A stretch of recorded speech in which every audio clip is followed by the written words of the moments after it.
હવે નજર કરીએ વિગતવાર સમાચાર પર।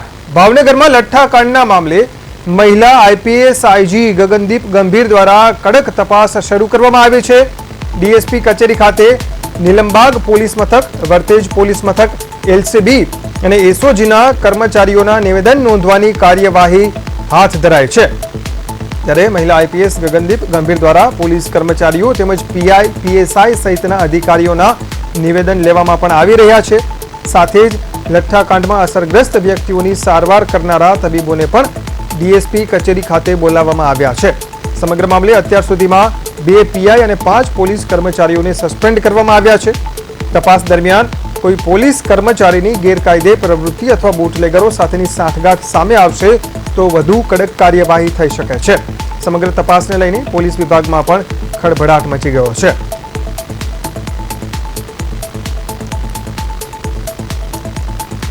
તો ભાવનગરમાં જે રીતે લઠ્ઠાકાંડને કારણે 12 જેટલા લોકોના મોત નિપજ્યા છે, ત્યારે આ મામલે હવે પોલીસ દ્વારા પણ તપાસ તેજ કરવામાં આવી છે। એસએમસીના આઈજી ગગનદીપ ગંભીર ભાવનગર પહોંચ્યા હતા અને પોલીસ કર્મચારીઓ અને અધિકારીઓના નિવેદન લેવાની કાર્યવાહી હાથ ધરાઈ છે। સાથે સાથે જે અસરગ્રસ્ત દર્દીઓ હતા તેમની સારવાર કરનારા તબીબોને પણ બોલાવવામાં આવ્યા છે અને ગેરકાયદે પ્રવૃત્તિમાં જો કોઈ પોલીસ કર્મીની સાંઠગાંઠ સામે આવશે, કોઈ બુટલેગર સાથે કોઈ પોલીસ કર્મીની સાંઠગાંઠ સામે આવશે તો તેમની સામે કડક કાર્યવાહી થઈ શકે છે।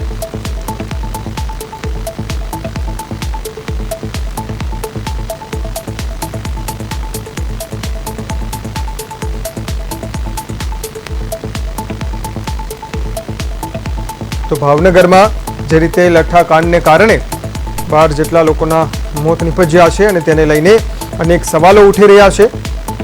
આ મામલે એક તરફ પોલીસ વિભાગ દ્વારા તપાસ કરવામાં આવી રહી છે, આરોપીઓની ધરપકડ કરવામાં આવી રહી છે, બીજી તરફ આ મામલે અંદરખાને પોલીસ દ્વારા પણ તપાસ ચાલી રહી છે। એસએમસીના આઈજી દ્વારા ગગનદીપ ગંભીર દ્વારા ભાવનગરમાં કાર્યવાહી શરૂ કરાઈ છે। પોલીસ કર્મીઓના નિવેદન નોંધવાની કાર્યવાહી પણ હાથ ધરવામાં આવી છે।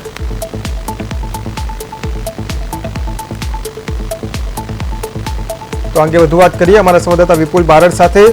વિપુલ, ભાવનગરના લઠ્ઠાકાંડ બાદ હવે એસએમસીના આઈજી ગગનદીપ ગંભીર ભાવનગર પહોંચ્યા છે અને પોલીસ કર્મીઓના અધિકારીઓના નિવેદન લેવાની કાર્યવાહી હાથ ધરાઈ છે। હાલ શું વધુ વિગતો સામે આવી છે?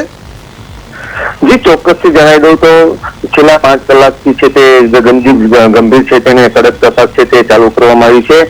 નીલમબાગ પોલીસના અધિકારીઓ તેમજ એલસીબી, એસઓજી સહિતના જે પીઆઈ, પીએસઆઈ છે તેમની બેઠક કરવામાં આવી છે અને તેમની પૂછપરછ કરવામાં આવી રહી છે અને આગળની તપાસ છે તે વધુ તેજ કરી છે। જી વિપુલ, હાલ 5 જેટલા પોલીસ કર્મચારીઓને સસ્પેન્ડ કરાયા છે। લાગી રહ્યું છે કે આ જે રીતની પૂછપરછ થઈ રહી છે, જે પ્રકારનું એક્શન લેવાઈ રહ્યું છે, તેને લઈને આગામી દિવસોમાં વધુ પોલીસ કર્મચારીઓ સામે પણ પગલાં લેવાઈ શકે છે?